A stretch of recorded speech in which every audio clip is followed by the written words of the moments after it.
Hello and welcome back to the Destiny Council. It's been a while, but we figured we'd get together and we'd talk about the erratas that have come out. It's a pretty big update. Exciting. Heroes are back. The Return of the Jedi. The Destiny Council is back. You know, it's a good day. Yes, sir. Yeah, it's been a while. I mean, I don't know about you guys, but I have not been playing much Destiny lately. No. See, it's funny because I think Andrew and I have been playing a ton of We've Destiny. been playing a lot, actually. Well, I got a job, Counter-argument. so I'm no longer a professional Destiny player. Good for you, Will. We're all happy for you. So. Yeah, but anyways, so as far as You got to work off the rust. yeah, I know, right? It's too hard. But I think we're going to start out with just talking about what the meta was like before these changes.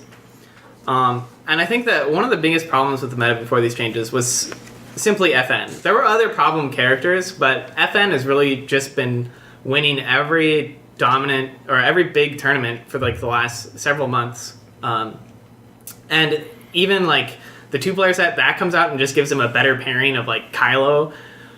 And yeah, it's just been rough showing up to tournaments and just being like, oh, another FN. He's just going to play Boundless and kill me. FN's just dumb to play against. It's just not fun. I don't know. It was fun the first, 10 times, and then you just can't react to it. It's every turn, 10 times. Have a bunch of upgrades. Yeah, it really puts you on a clock every single game. Like, you have to be playing to your optimal ability in each and every game. And, you know, there's no breather in that deck, and it always has a good game, it seems. Like, its worst game is up there with the best game of a lot of other So decks. consistent, yeah. My biggest complaint was that the game kind of felt to me like it was turning into this, all right, who can kill each other the fastest? And it got so ridiculous that, people were killing characters turn 1, turn 2 pretty easily. You know, you sit down in a tournament and your opponent turn 2 rolls Sabine out, heat of battle, and you're dead. And you're like, well, Yeah. I guess I'll pack my things up Yeah. now. You got 20 minutes to spare now. I actually had both sides of the coin at a tournament a couple days ago. It was like, one game, Sabine activates, rolls out 10 damage, one-shots my opponent's character. The next game, I lose a 14 health Sabine, turn 1. So I saw both sides of the coin that turn. I was like, oh my gosh, this meta is a bit too fast. And it's not just the aggro. I mean, part of the problem with aggro is that you're playing Destiny, and it's about these big, awesome characters. Like, you're playing Darth Vader, and it's just frustrating if Darth Vader dies on turn 2, you know? But then on top of that, having these, fallback decks that are, control with the Imperial Inspection and Salvage Stand, where it feels like the ramp option is just non-existent, because ramp would typically be like an answer to aggro in a sense, where if you just survive long enough, you have more dice, you kill them. But ramp, you can't ramp when all of your two drops are getting, thrown away back to your hand, and then they're salvage standing all your resources away. So it's a combination of feeling like all that you can do is aggro, because if you move to ramp, you'll just get wrecked by salvage stand and inspection, and if you don't. And if you move to control, it's just so hard to deal with the FN aggro. Yeah, mid-tier decks were in a really weird spot just because they were hard countered by really good control decks like Thronkar and such, where their upgrades were getting bounced, their ramp condition was getting bounced, and even though they would do well against aggro, they'd be losing about half of their matches just simply to the fact they couldn't keep up with this onslaught of removal and control. Yeah, before I took a break there, I was playing mostly Thronkar, and I don't think there was one person that sat down across from me that was like, "Oh, this is gonna be a fun game." Playing with Thronkar. Yeah, we're gonna have a real interactive, fun, Yeah, that's the other problem. A lot of the strong characters have been very non-interactive. FN, every time he does his little overwrite, you can't remove that die if it hits right. Especially when you get into things where they're ambush weapon, ambush weapon, ambush weapon. Yep. And the Thrawn's just I'll just pick whatever card I want to out of your hand.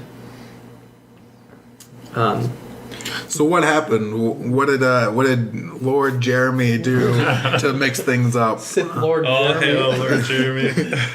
I mean, Lucas goes out, Jeremy comes in. Previous precedent was, every time there was this rules reference guide that came out, 1, maybe 2 cards got changed, and here we are with a whole slew of tasty changes. Starting off with the first big change was the overwrite rules change, where your favorite character Rey from the first set back in the old days, the OG action cheater. Ooh, throwing the bag. Playing that holdout blaster, deal 44, roll out Han, roll out Ray, resolve all my dice, and you're dead. So what actually changed to the overwrite rules? Now there's this restriction that you can only overwrite once per round. So that's got a lot of implications for not only Ray but FN as well. I think that's the way it should have been at the beginning of the game. I mean, I think it was just too much. Just too much to be able to. I don't think they foresaw all the implications of being able to infinitely overwrite, especially with cards like Boundless. And that's not the fault of designers. I mean, Lucas and Jeremy did a good job, but yeah. So I don't know. I mean, I think part of the issue, I mean, some people look at this and they're like, why don't you just errata the characters and not change a base game rule? I think part of the issue with that is that I think the reason why overwriting should only be one is that you can basically play these expensive cards for free. Now, you are getting rid of a card, but you're getting effects for free on things. So anytime that you have a card like a DL44, which has an inherent ability, and you're not ending up having to pay for it when you're like Sabine, plays a DL44, plays another DL44 from hand because you drew both, and then you activate her and play the other one from the discard pile and remove 3 dice. The override rule allows you to just abuse that free resource economy. And then also, it's one rule change that takes care of a lot of problems in the meta. The main ones being FN, Ray, and then a few Sabine irritations. Yeah, I mean, I think it's felt really good in the past week when I've been playing with it. It seems unintuitive to be able to just combo, like, overwrite with all these different weapons. And it was kind of funny, like, I thought it would feel really awkward having this one overwrite per turn rule. But in the, past week when I've been playing with it, it's actually felt really natural and kind of, more of a natural drive of the game where it's not so crazy, like, you're just overwriting repeatedly to gain, maximum effect out of these cards. You have to think a bit more and just use the one that'll help you most in that one round. So it's a bit more calculated. It just balances the game better because it removes that once you get to turn 3 or 4 and you have those large upgrades. In this meta, if you ever got to turn 3 or 4, but then you can't just have a bunch of 4 costs and just overwrite. Ones with comes into play abilities, but which there will just be more and more in the future. So it would just become a worse problem later on. Do you think this makes non-redeploy weapons much worse? Because now you can't, that one turn right before your character's about to die, can't be like, oh, I'll overwrite both my weapons with redeploys now. Or ambush, hold out, and then play Ray's lightsaber. Completely saving all the resources you spent. You just have to think about it more now. Yeah, I think the only character who it significantly hurts is Ray. Most other characters, if you're going to spend your time overriding 2 upgrades, you're wasting 2 actions, so that means that potentially you're not even going to get to roll out that character and resolve dice that turn. I think the biggest one is just Ray because, as you said, it used to be where she could easily just overwrite any number of her upgrades if she drew into stuff that she wanted. Yeah, I think also Hero Yellow is one of the biggest, one of the factions that gets hit the hardest by just with Sabine because the triple deal 44 overwrite via looping with the battlefield and just getting that double activation for double die removal. Also, Han will take a decent hit from it. Just being able to gain 3 shields every turn is a really huge piece of that, and be able to deal 44 over holdout and then Infamous the second chance into rollout feels really, really strong. So that being a takeaway will definitely hurt that deck a bit, but I am excited to see how this shapes out the meta a bit, and just seeing a more balanced game will be really healthy, I think. So next, speaking of Sabine, they also hurt. It's not really Sabine that they hurt, but just the kind of the combo Sabine deck with the running interference lock. Right. So in the rules change, there's a clarification that you can now discard a card to re-roll any number of dice, and that's the highlighted piece is any number, which means you can discard a card to roll 0 dice, getting yourself out of this running interference loop. Yeah, I think the best Sabine decks didn't specifically go for the lock, but it was definitely really, really strong when it did happen, and it was a very NPE factor when you're playing against the Sabine deck. and the fact that you're literally not playing the game if it ever does happen. And good Sabine decks were running the Starship Graveyard typically, so they'd be looping DL44s. If they happen to get a running interference into play, it would just simply was the lock almost automatically if you get both of those down. So I think it's just a good change. It doesn't punish Sabine overly much, but it really just helps the NPE factor. And Yeah, I think it gets rid of what was wrong with the card. I mean, it's still annoying if they can dice fix and then force you to not play removal. right, never tell But- me the odds comes to mind.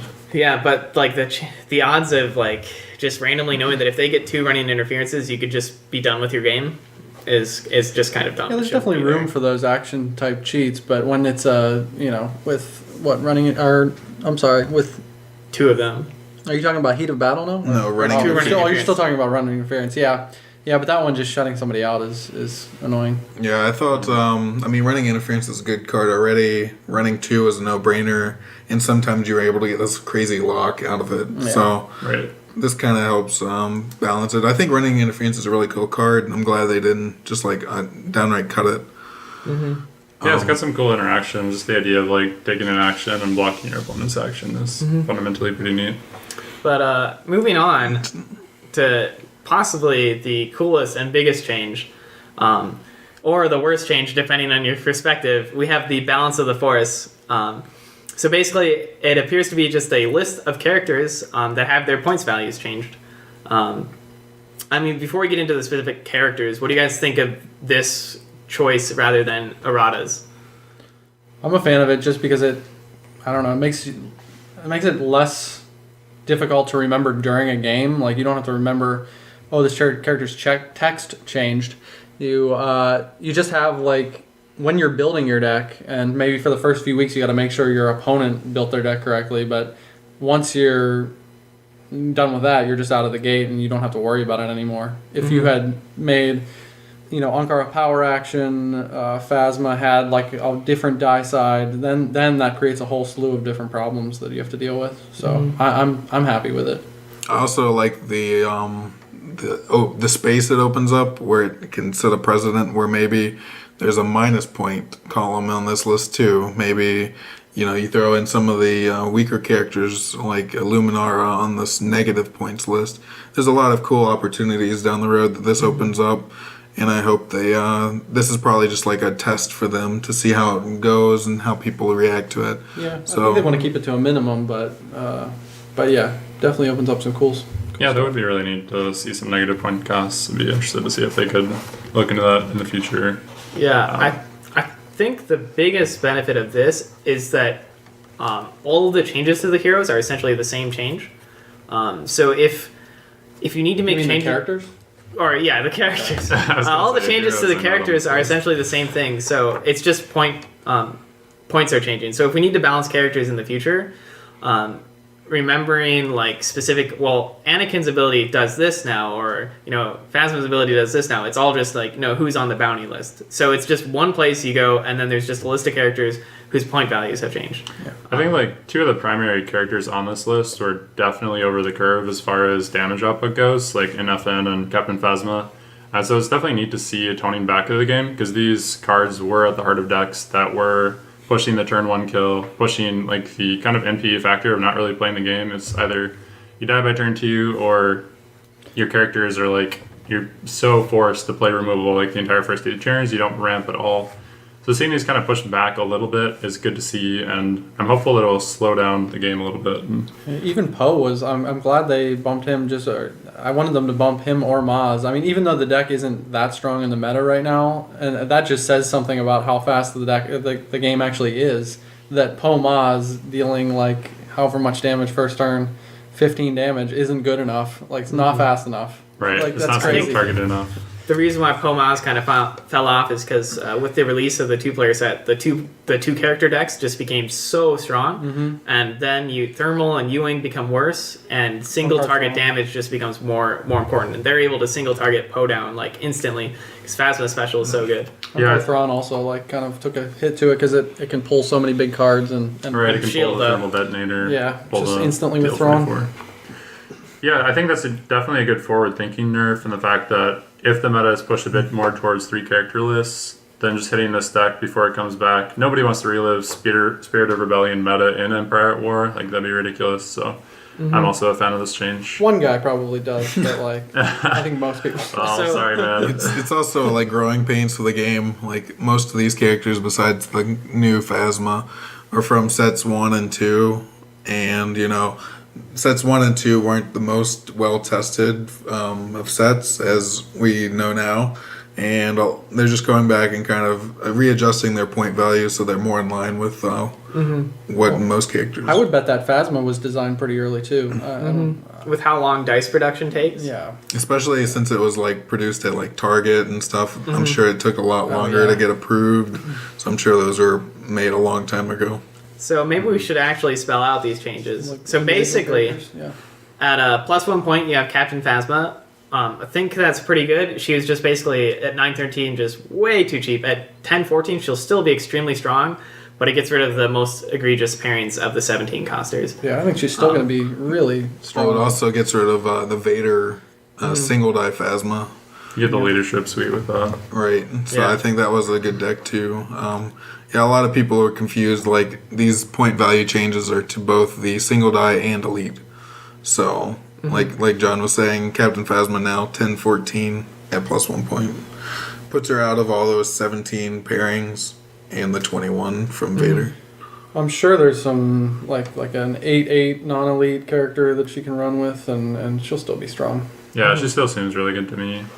And then moving on, we have FN 2199. So I think this is the biggest thing that everyone was clamoring for is the FN change. +2, so he's 1215. A lot of people are like, man, you just nerfed him into the ground. Like he can only overwrite once, and he's 15 now. I think that most of us are in agreement that he'll still be good. He won't be like the tier 0 character that he was, but my brother like threw together an FN Bosk deck last night just to play casually, and Wait, who's Bosk again? he's actually still like his ability is just nuts. Like if the way my brother put it is basically now you don't run a ton of upgrades, you just run high value upgrades that when you play them, getting to roll rocket launcher twice a turn is insane. Getting to roll the Z6 twice is insane. So you're not quite doing the hold out blaster, fiber knife, rocket launcher. You're just doing the rocket launcher part of that, but that's still really strong. Especially still with Imperial HQ. I mean, I think he's still really good. Like I think he's definitely playable. Might still be tier 1.5. Around that range. I don't think he's dead. I don't think he's banned basically.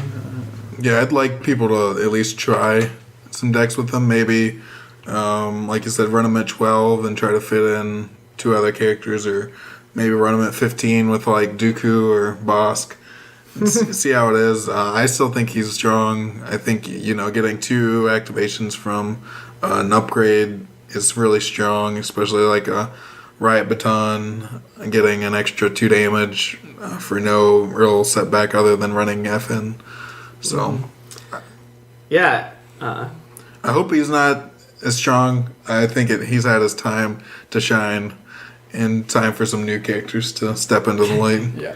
Yeah, I was talking about this briefly on Facebook with somebody, but basically it's a shame that a lot of the characters who get a ton of playtime don't get a lot of screen time in the movies. And I know that that shouldn't matter so much for game design, but it is Star Wars, and if we want people to enjoy the game, we want them to be able to bring their Luke deck and do well, because that's their favorite character. Yeah, I think it doesn't matter so much to the people playing the game. I think it matters more to the people who come into your card store and see oh, what are you playing? And then they'll look at your characters and be like, I have no idea are you even playing Star Wars? Yeah. What are those characters? Is this Star Trek? Yeah, it's very hard unless there's some iconic character that most people would know without much backstory. So I think that's Speaking of Ankar +2, everybody's going crazy about this, and I still think he's fine. I don't think maybe at +1 he would I still think he would have been too good with 2 TIE pilots. That deck is so strong. I don't know. You can do all kinds of crazy stuff, and he ramps resources way too hard for this game. Could throw it over Johnny here for the counterpoint. He loves his Zunkar, so Yeah, I think that the classic response is he has no damage sides, no mill sides. Now I'm not I don't buy that completely. But I do think he illustrates that like support characters do need to be really strong in order to see play. I think that he is bar none the best support character in the game. I think he was undercosted. I think just the 2 resource side is so strong. And people saying like, he doesn't have a mill side. 2 resources is basically a mill now with buyout. But I think the +2 was a little bit overboard, just because being at 15 with only 10 health is pretty rough. And I think that the main reason why I really like this nerf is that as far as like perceived top decks, it was basically the FN, the Phasma, the Kylos, and then thrown in there was Thronkar. Now most people didn't think it was the top decks, but most people would agree that like this deck is like the control deck. And if we had seen all the other top decks nerfed, people would have just been like, oh, well, what do I play next? Thronkar. And I don't think you want to show up to your local Destiny event and have, even 6 Thronkars out of 30 players is really rough. Like, I was playing the other day, and there were only 2 Thronkars or something like that at the event, but a younger kid had to play against 2 of them his first 2 games. And, like, you don't want that to happen. So I just think that, like, the preemptively being like, no, if we're getting rid of all the aggro, control's going to become better. Let's get rid of, like, the most MP control deck at the same time, because I don't think it's along the lines of Pomas. You don't want to shift from a broken meta into a different broken meta.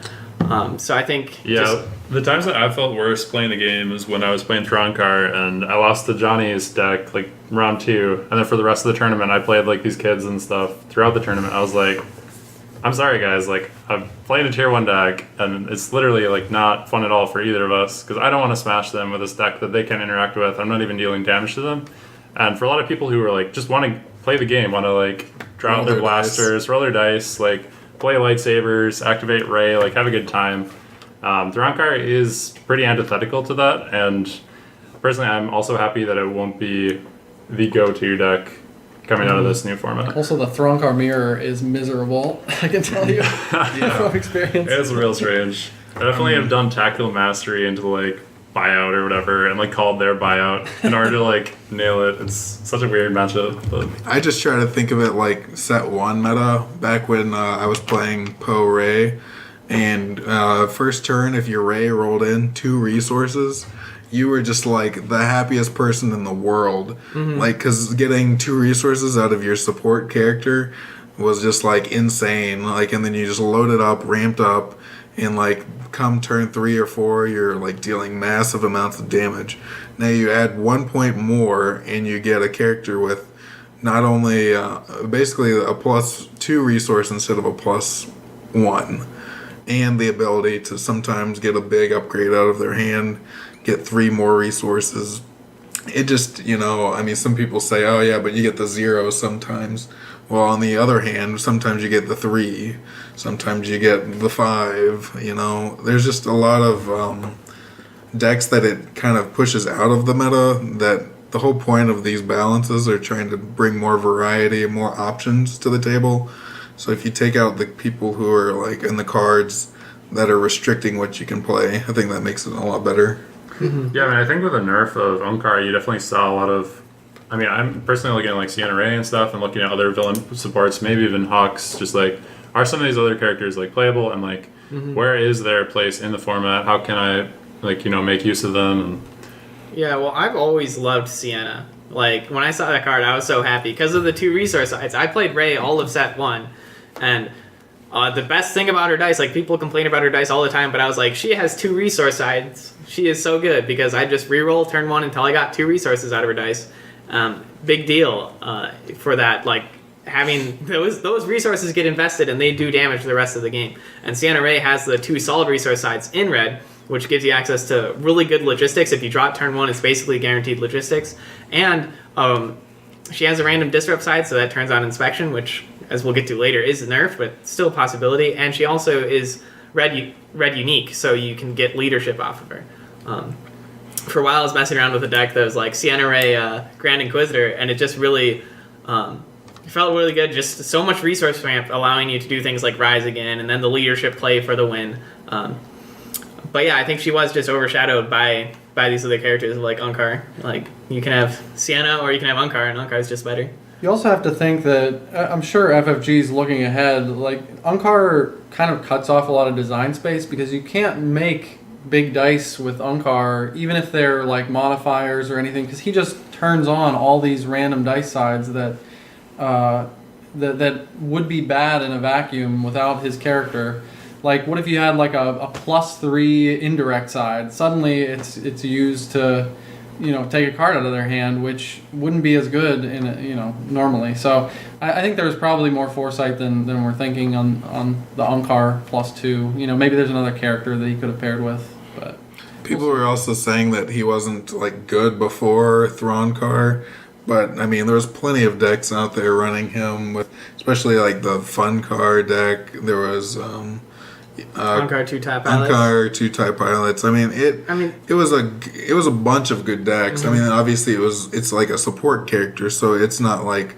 I mean, even I think- Unkar Java was tier 2, but like at think- one point, and you can still play that. I think the problem is that we say that there are good decks out there, but they're just plain overshadowed by the FN decks and POMAs that have been out there. Like I played Unkar 2-type pilots for a while, and it was crazy. Like every once in a while, you'd like turn one Ace and the Old Crime Lord their Poe, or you'd like Friends in High Places out an ATSD on turn 1. So you have +2/+2 shown in your type pilots. Roll out the ATSD and just deal 8. Turn 1 with the vehicle deck. But at the same time, I stopped playing it because POMAS just goes out there and thermals you twice, and you're like, well, I lost anyways.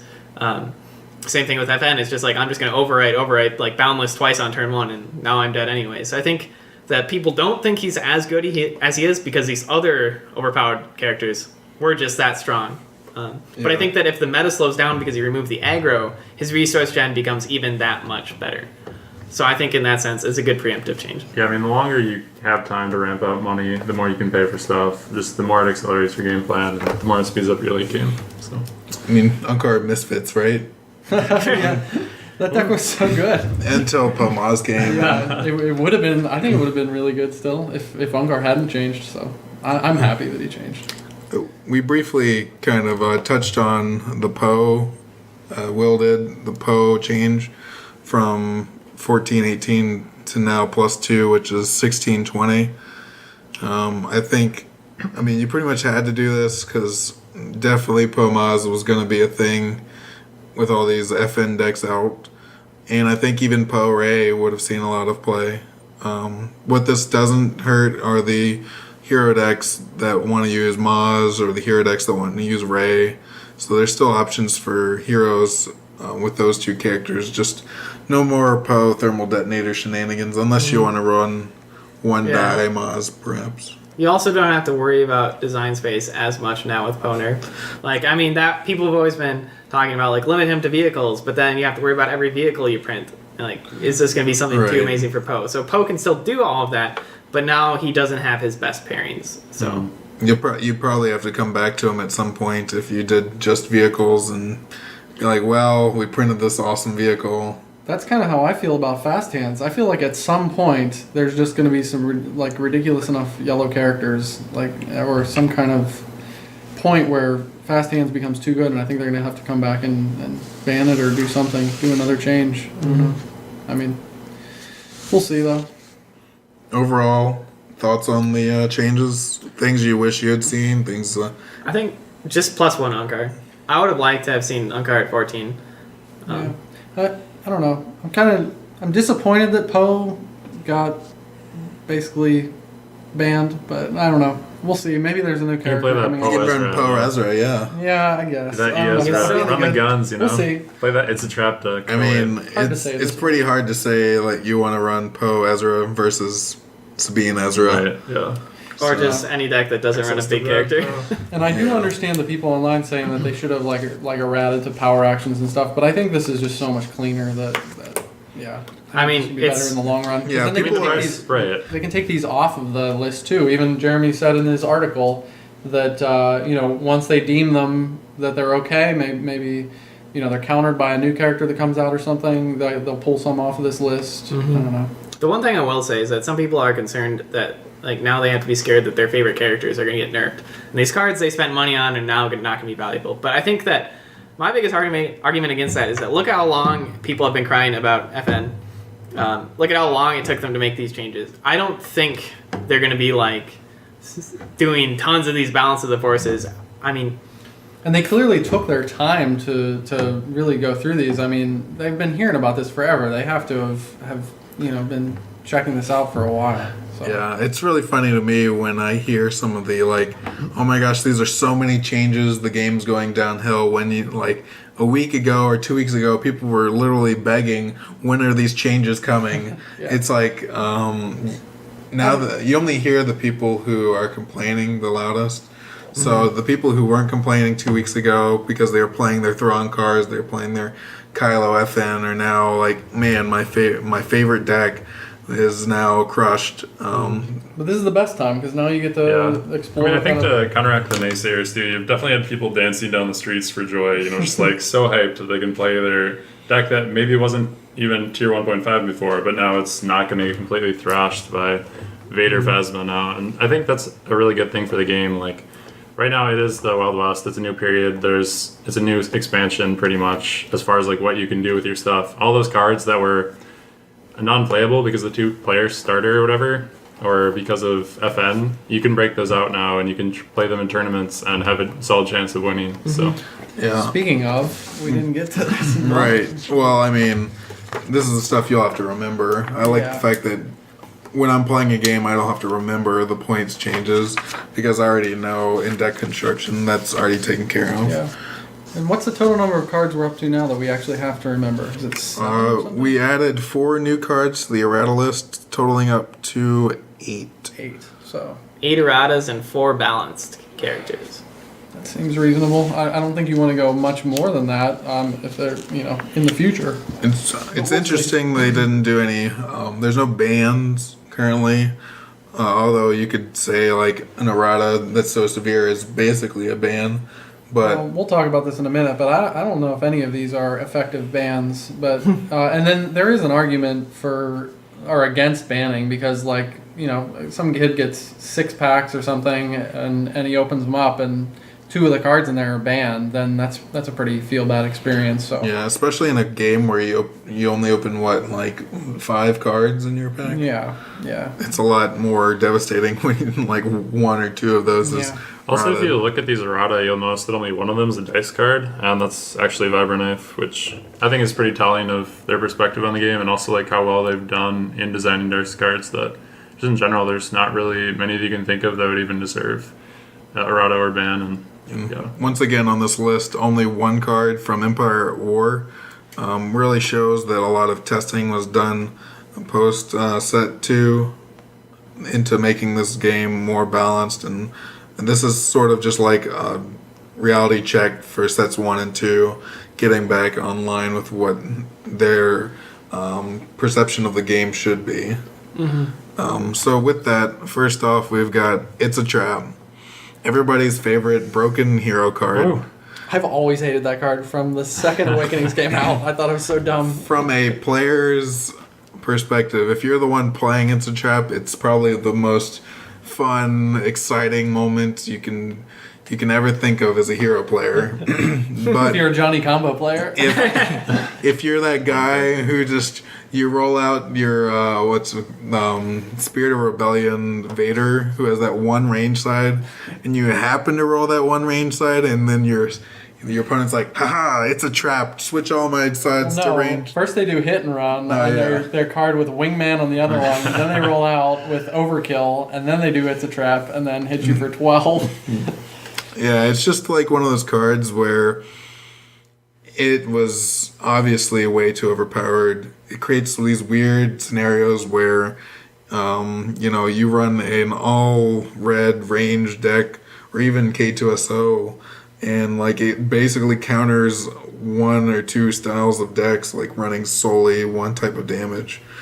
And I mean, die fixing is one of those things that kind of takes the fun out of the game. The whole point is to try to roll and get these good sides. And maybe a few changes here with maybe Force Strike or use the Force. But It's a Trap took all that dice rolling out and turned it into this game where I hope you roll this so I can just instantly combo you and win. Yeah, and it wasn't a strategic let me combo you and win. It was oops, you did this. That was had nothing to do with how well or poorly you were playing, and then you would just lose. Well, yeah. I mean, one thing I think that some people ask me, they're like, wait, why it's a trap? I mean, Red Hero doesn't do anything. Part of the issue is that Red Hero just has not the best characters. I mean, Poe is good, but you don't really run It's a Trap because like its standard pairings are off color. But I think the reasons why they're getting rid of It's a Trap is mainly, and we'll get to later, but Heat of Battle was highlighting how like massive die fixing can be a little bit annoying. And by a little bit, I mean a lot of it. And basically, it's just like, I think it might be the most overpowered one-cost card in the entire game. It's in a weak color, but it's so strong when it goes off that maybe when they're thinking, like, what do we need to errata, it's just, I mean, it's the best card, they need to get rid of it. But don't you think they, like, designed around, like they had to be, like, every time they designed a red character, didn't they have to be like, wait, It's a trap. We can actually make this right, and that's actually a point I was going to make is going forward, like, with this restricted in, like, its limitations and stuff, you can actually print good red characters now for Hero. Like, there's no longer one card limiting the entire design space for an entire faction, which is actually absurd. So I'm personally really happy that this has been nerfed. Yeah, and the other thing is... You'll see a lot cooler pairings and such. Yeah. The other thing is I think it's important that it gets nerfed now because theoretically if the game slows down, It's a Trap becomes better. Because It's a Trap decks, their game plan was always just survive for as long as possible until you can hit and run It's a Trap with Wingman and instantly kill them. So if the game slows down from it would never work in these It's a Trap decks because they'd lose a character on turn 2 every single time. So if they didn't draw the combo turn 2, they'd lose. If the game slows down to the point where they can keep both characters alive until turn 3, maybe even turn 4, then the It's a Trap just becomes even better. So in that sense, maybe it could have become a problem. I actually like combo decks where you set something up, but I don't think it should be based I don't think your combo should hinge on something random that your opponent does that they have no control over, really. Like they happen to be playing a ranged deck. I really like the all-in play, for example. I know you don't like the card as much, Will, but I like that. I wish it was limited to 2 or 3 dice. But I think they're learning, and I think they're designing better cards now. So like from set 3. So the next change is Imperial Inspection. Now reads, after one of your dice rolls a disrupt, you may set this support aside to return an upgrade in play that costs 2 or less to its owner's hand. I'm really excited about this card being changed. One of the things about set 1 that was really awesome was playing your 2-cost upgrades, being able to ramp and do a lot more dice, and basically just like improving your board state until the point which you could overwhelm your opponent with dice, and the reliability of having extra dice would kind of like fix your odds, so to speak. So when I saw this card initially in Spirit of Rebellion, I was just like shocked that they would print something that would so undermine a key and core mechanic of the game in my mind. So when I said that this was getting changed, just like super happy in the fact that you can now ramp out your board state again. Those Phasmas, those Hanreis, all those character combos that want to play a bunch of 2-cost upgrades, they're now no longer restricted from only playing Vibrant Knife and Ancient Saber. They can actually play these sideline 2-costers that are really good. Yeah. I still think I'm actually this goes back to I think I'm glad Uncar's +2 because I actually think Inspection this is barely a change. I mean I think you can still do a ton of damage with just hitting one of their 2-cost upgrades. I mean that was the biggest swing in the game when what was that old deck the one with Uncar, TIE Pilot, what was that called? Double Real card. Misfits? No, the other one. Uncard 2 TIE Pilots. Funkar? Funkar, yeah. That's the one. Yeah, when they would like getting your first 2-cost upgrade was always the most painful one because then you're set back for the rest of the game. So I still think it's bad. I don't know. It's definitely nerfs it a little bit, but we'll see. I mean, I just think yes, the turn 1 drop of Imperial Inspection was the worst feeling. Because, as you said, your first upgrade gets popped back, and now your whole game plan is slowed down. But I think this does get rid of the egregious case where that locks you out of upgrades for the entire game. So a mill deck can no longer, with one card, get rid of all of your upgrades as long as they keep disrupting you. I think it is a significant nerf. I just think it went from stupidly good to the point where you can't play 2-cost upgrades to this is a good card if you draw it early enough. Yeah. And those are definitely more fair. So I'm not sad about this. Don't get me Yeah, wrong. I really think this card is what changed a lot of people, the way people build decks. You went from seeing, 12, 15 upgrades to maybe like 6 to 8, with most of those being 4 speed, 1 cost upgrades like the DH17s and Dark Council maybe, and then, all your 2 costers kind of just went away besides Vibroknife. Because Vibroknife was so busted. Vibroknife was so good that you still had to run it. But 3 costers became the new 2 costers because you couldn't play any 2 costers in threat of playing an Imperial Inspection deck. It was also just it's still an incredibly swingy card where it just matters so much when they draw it and when you can get your 3rd resource. But speaking of Vibroknife, our dearly departed friend, Maybe your friend. yeah, the not so much friend of heroes, but Vibroknife got changed to say now damage dealt by this die or by dice it modifies is unblockable. Now, does that mean? Let's clear this up. Does that mean if There's a lot of speculation on if that. I have the 1 damage side on the Vibroknife and I have a +3 on my Electro Staff and a +2 on a different upgrade, and I modify the Vibroknife die, does that do 6 damage unblockable, or is it just 1 damage unblockable and 5 regularly? All unblockable because the modified sides are increasing the value of the Vibroknife die. Alright, so now what if it's the +2 on the Vibroknife, and let's say it's Vader's die that's like a 3 black side? Plus your other upgrade that's got Yep. a +2. So that would all be unblockable as well because the Vibroknife now says that the base die it becomes unblockable, which is then increased by the modified sides. So yes. But another black die that you resolve separately would not be unblockable. Yeah, I mean, I think this is a great, soft change. It's still really good in the sense that turn 2, when they're down to, 4 health left and they shield up, you can unblockable through that with the Vibroknife. But it no longer gets rid of shields for the entire game. So on, turn 1, when you deal 3 unblockable damage and 3 normal damage, your 3 shields block 3 damage now. But obviously, at the end, it still has that feel bad moment of, well, I just dealt 5 unblockable damage to you with my Vader die and my Vibroknife. But I like that now it's a liability at least. Before it was just Vibroknife out, everything's Right, it could be everything's sitting yeah. on a blank and it would modify your now Vader it's Force like, Strike. and yeah, do now I 3 got to get unblockable. these modifiers out or get, roll that modifier and then I can do my stuff. And usually when you played with Vibroknife, you actually wanted mostly unmodified sides. You wanted mostly black sides so that you could just, resolve them all anyway. So now this is a good change that it kind of makes you have to put yourself out there for removal and Yeah, I mean, the card's definitely still really good.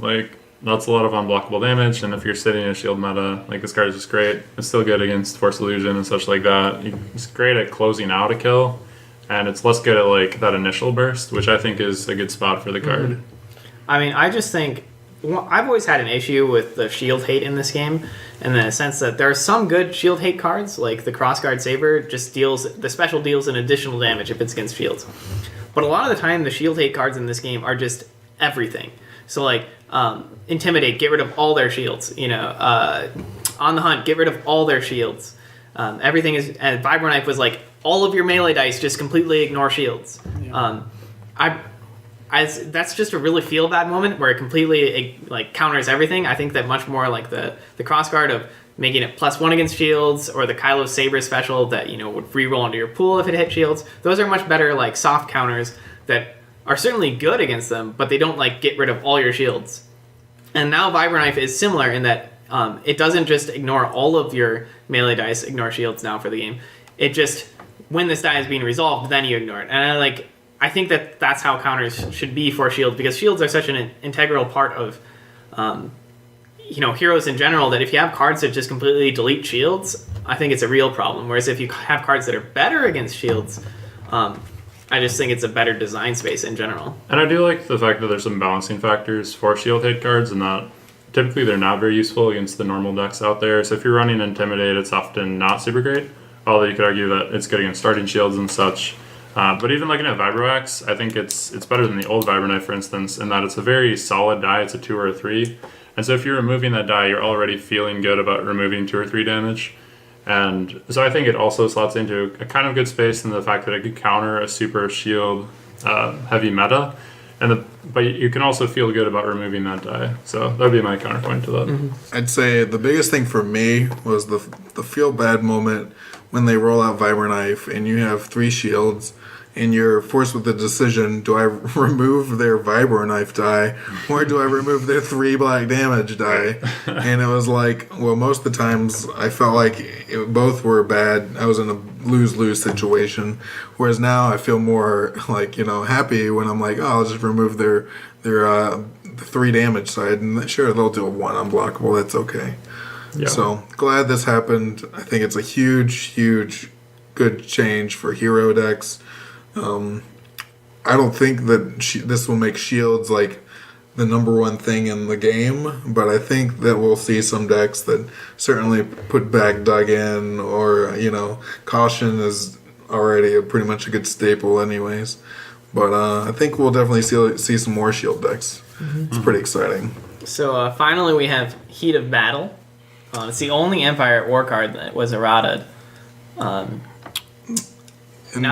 go ahead. Now it's only 2 dice each. It seems a lot weaker now than certain other die fixing cards, but I think that it was pretty obvious from just the few cases where this was being abused that unlimited die fixing should just not be in the game. When Sabine can roll out Heat of Battle and turn 2 DL44s and both of her dice to 3s, and then running interference so you can't even do anything about it, it's just not good for the game. This is one of the few ones I actually haven't read the exact wording of it. Do you have to turn your opponent's dice now to resolve it? You don't. Or? It's simply a limitation to 2 dice. So previously they could have no dice in pool and you could flip your dice to damage. But now it's simply a requirement maximum of 2. So they can turn 2 and you can turn 2. Yeah. But they don't have to have any dice in their pool Right. still. Okay. That's So nice. it works like before. But And the funny thing is, when I was playing Sabine with Akbar, like sometimes you would actually only change 2 dice. Right. So it's still a 6 damage swing in red decks. I with still Sabine. I still think this card is going to see play. I think it'll probably see less play, probably the next couple of weeks.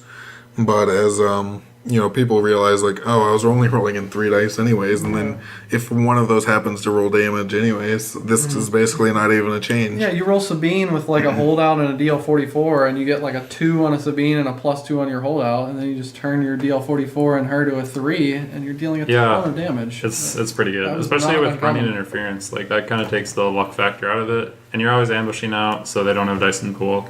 Another character that could use this decently is Vader, for instance, if you're pairing him with a red character or some such. Just because he's got the really big dice, so he also gets the 3. But yeah. You could also potentially see a 4-speed type play with Vader. Yeah. But I think while people think that this card I think some people think it got nerfed to oblivion and won't be run anymore because the standard option of just a better card is now Concentrate. But if you just have access to red, I think that having access to 2 die fixing in 1 card is a huge deal. Being able to use the force on just 1 die is way different than being able to in 1 action fix 2 dice. Yeah, that's something that a lot of people haven't been talking about, but it's the idea that as the sets progress, card value becomes more and more important.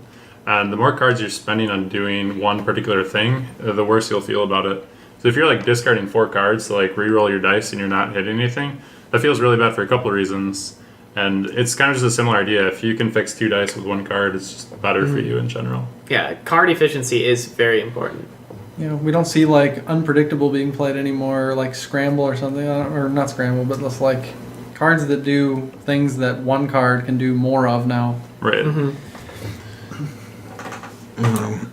So that's pretty much most of the changes. I mean, we skipped a few of the minor text fixes and minor changes. There was some administrative stuff. Yeah, some really clean cleanup that it'll really clarify the way things were supposed to happen. So, I mean, we're not going to go too much into depth of that, but I'd encourage you to at least look at the rules reference and quickly scan through it. And read Jeremy's article, because I think it was really a good look into like what their mindset is going forward, like how they view the game, and I think it's really healthy. But keep in mind there is a typo. Not No, anymore. it's fixed. It's fixed now? Okay, It was good. fixed the same day. A typical FFG typo, but fixed, thankfully. We wanted to go into a new section where we talk about some of our like up and coming decks that we think will be, not only really fun but also really probably strong in the new meta to come. To give you guys some ideas, maybe to propel you into making some of your own cool creative ideas. Get out of your post-errata blues. Right?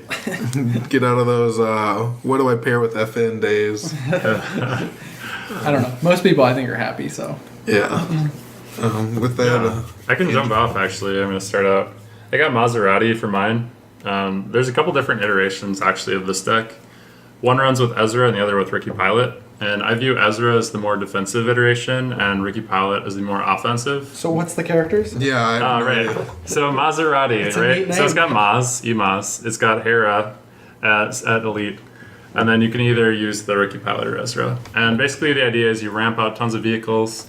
And the way that you do that with this specific deck is you have 4 ramp cards. So Chance Cube is really, really good on Maz.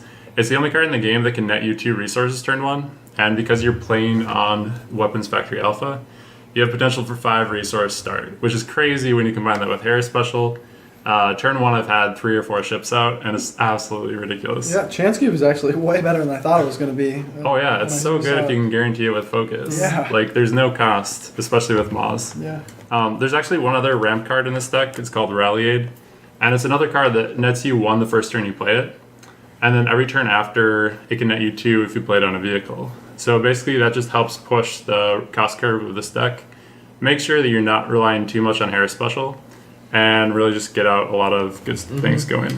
Yeah, I mean, and playing against you, the deck, like all vehicle decks, can sometimes feel a little bit behind the damage curve. But then those couple hero cards that re-roll in back your big vehicle dice can just pump out so much damage. I mean, I've had turns where it's like, okay, I'll claim now because I'm fine. His 2 cards left are like 2 reckless free entries, and he deals an additional like 12 damage for these 1-cost cards. Yeah, I actually we're putting up a match on Johnny's YouTube channel pretty soon here, but it was a really close match. Comes down to the final roll, and there was like one turn where I did like 12 indirect damage with Y-Wings, and it looked like I was totally far behind the curve, and then just came back with swinging, and yeah. I've seen a lot of iterations of this deck, and a lot of them just haven't focused on the ramp aspect of vehicles. And I think in order to make vehicles work, you really need to break the cost curve of the game. And that's what this deck tries to do. So if you're looking for something new and fun, this deck has been the most fun that I've had with the game. Like, pretty much since Han Rey Awakenings meta. And so yeah, I highly recommend it. I think it's really awesome. And yeah, I'll post up a link. We can get you guys looking at it. Do you think Han Rey's actually going to be still good? Man. Han Rey is probably really good. I mean, The overwrite changes hurt it a decent amount. Yeah. Which made me kind of like, I don't really want to play it at the moment, but I think I'll take a look at it after the changes to FN and Phasma. The fact that Han can't die turn 1 anymore makes me feel pretty good. Yeah. So, yeah. Yeah, so I think the decks that I'm going to be looking at, I'm going to be looking at everything because I just love deck building, but I really think that with the changes to like the 13-17 sweet spot for villains, it has like nerfing those 13 characters is going to really push their 15 cost characters, especially with the nerf to Vibra Knife, really pushes Dooku again. Dooku is an insanely high health character for his cost point, who has really solid dice with the 1 melee, 2 melee, the focus side, and then the 2 discard can end up being pretty helpful at times. But with the Vibro Knife change, he no longer just gets deleted by melee decks. So I think that with that in mind, I want to revisit things like Dooku Jabba, and I really think that Dooku Jabba could be a really solid ace in the hole, crime lord / buyout deck now, because it is actually insanely good with, once again, Chance Cube, because it has so much focus on its character dice that if it draws it turn 1, if you hit their hand with Jabba, you can help guarantee that they won't be able to remove it. You can also play things like Friends in Low Places, and Yeah, just the ramp of having guaranteed chance cube activations, having the better from hand discard of Java early on in the turn, and the better survivability of a Dooku passive. I think could be the new bio deck in a sense. Yeah, taking a look at the characters, even just comparing it to Unkar Thrawn, I think one of the first things that comes to mind is it's got a lot better from hand discard, which is actually a huge defensive option. And Dooku's effective HP really does push it as far as like health goes. So I think that deck could definitely be really strong. Are there some key cards in there that you would toss in to kind of like help the ramp, or? Yeah, I mean, I think the biggest one is the chance cube, and I think Temptation is actually oddly good in the sense that I mean, more cards is just important, and getting to your abusive cards like fast hands, and if you're running it Holocron, if you're running it Chance Cube, things like that. But for those of you who don't know, Temptation says its special is basically your opponent can either draw 2 cards and you gain 2 resources, or you get to draw 2 cards. And you really want your opponent to draw cards as a mill deck, typically, because then you can just discard them away. So Right, so if they ever take the draw option, you're gaining 2 resources.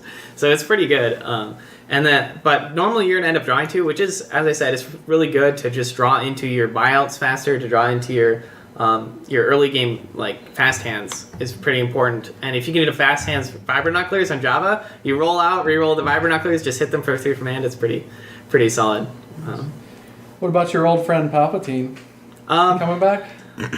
I think that Palpatine could be really strong for like a month and a half, and then Set 4 is going to release, and now there's this indirect damage type, and that Palpatine really against hurt. indirect damage is just going to be terrible. Like, I've played Palpatine mirror matches a bunch. For those of you who don't know, I played a bunch of Palpatine in Set 2 meta because basically I refused to play the top decks, is what it boils down to, and Palpatine versus Palpatine games, because you couldn't splash the damage on other characters, would be done. Like, I had a game where I was done on my first dice resolution of turn 2 with a 9 damage, no mercy. I dealt 6 turn 1, rolled out, no mercy, and dude, the game was over. And that's gonna be the same feel when they roll out their, like, wedge and get like 2+3. It's like, it's too much. Yeah.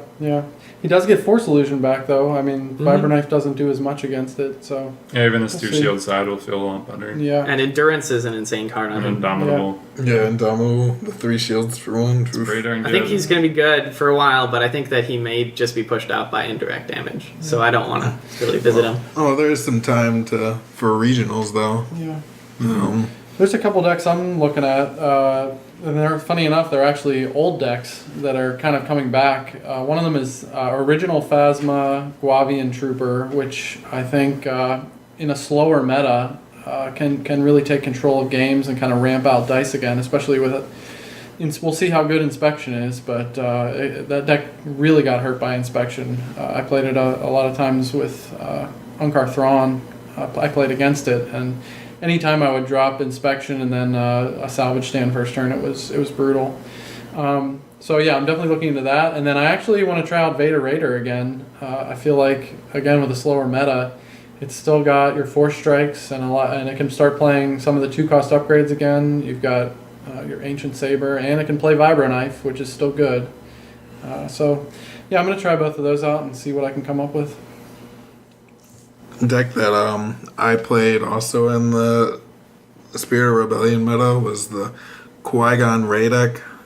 Deck was really, really fun to play, but probably not fun to play against. He won 2 store champs with it, right? Yeah, 2 store champs. It's one of those decks where if your opening hand was like, Caution, Destiny, and you put out a 3-cost upgrade and a 2-cost upgrade turn 1, it's like, feels pretty hard for your opponent to come back there. The deck I'm looking forward to is the Qui-Gon Kanan version of this deck. It's a lot less about, action cheating, rolling in 4 speed, getting 2 more actions, and doing a bunch of that. It's more so about how do I utilize these 2 strong characters in a sense that I'm outputting a lot of damage, but also getting a lot of shields at the same time. And some big things that helped with these changes were the Imperial Inspection change.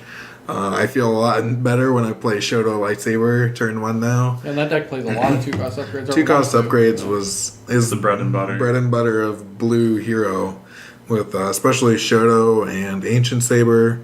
I mean, I'm so excited for that deck. I think it was already a really good deck, probably tier 1.5. But Force Misdirection is so good with Kanan.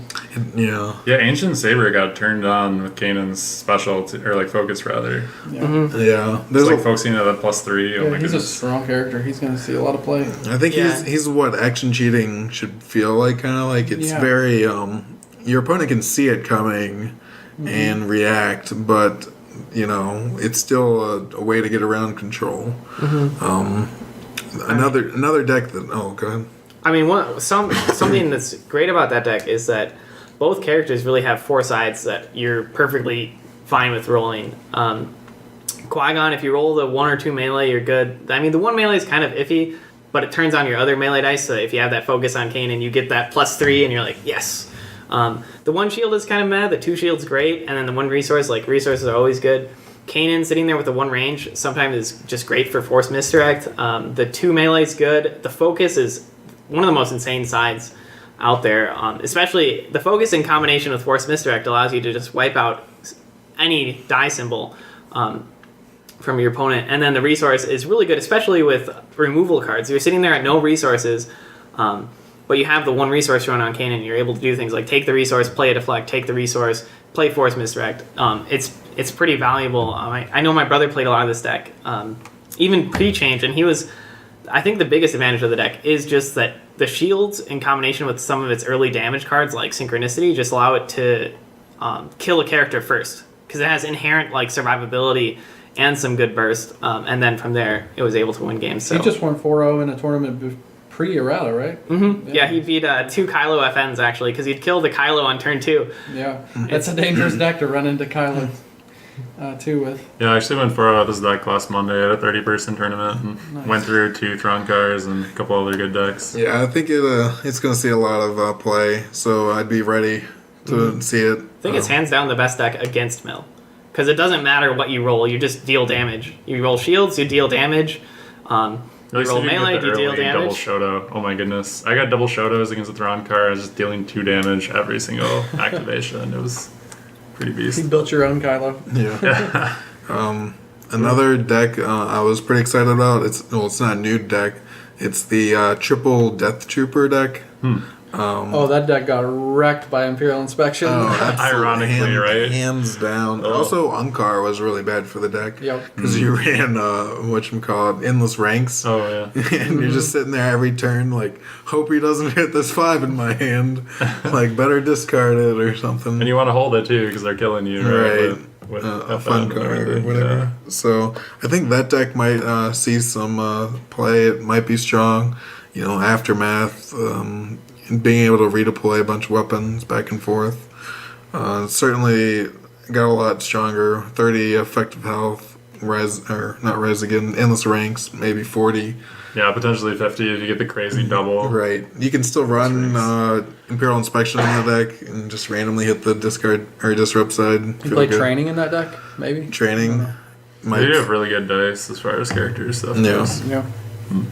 There's a lot of good things. And with regionals in December, there's a few regionals that's- in December. Here, yeah. I don't know what the dates are. Well, not elsewhere. here in Minnesota. Ours is in January. January. Oh, is it? Yeah, I think there's one in Texas in November, and then just kind of looping throughout the U.S. past then. But I'm super excited for regionals. I think I heard a rumor that Set 4 is dropping in December. Have you guys Yeah, heard much about that? or- The current rumor is Set 4 will be out in December, probably right before Christmas or sometime before there, so that parents can get.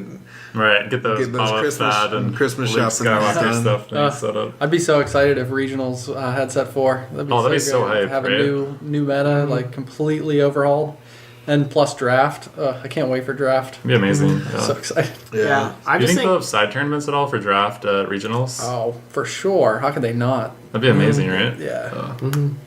I just think these changes. I think eventually we're going to see some tier 1 decks come out of this chaos, but I mean, I felt like there were these clearly top decks that were just over the curve, tier 1 decks.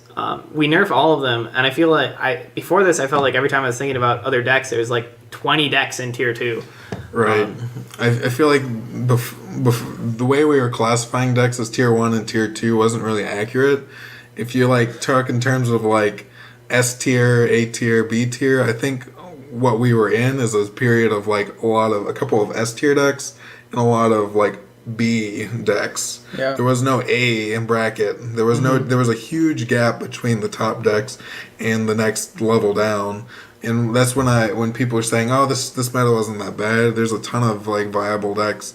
Well, maybe if your opponents don't happen to be running the couple of S tier decks, then you'll be fine. But I think what we're going to be in is a phase of like a bunch of A tier decks, and that's like super exciting because even the B tier decks are going to be able to compete at a like regular basis. And I think right now is a really exciting time to explore, maybe go back to some of these older decks.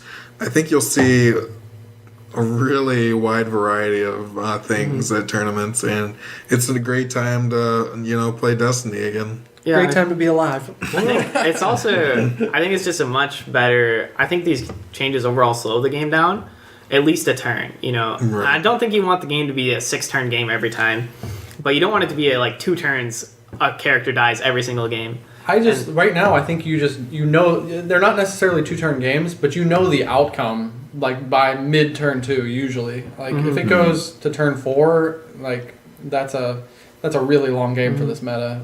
And I mean that's very like in my opinion that's one of the worst like feel bad moments is when like the luck of the first 2 turns is so skewed.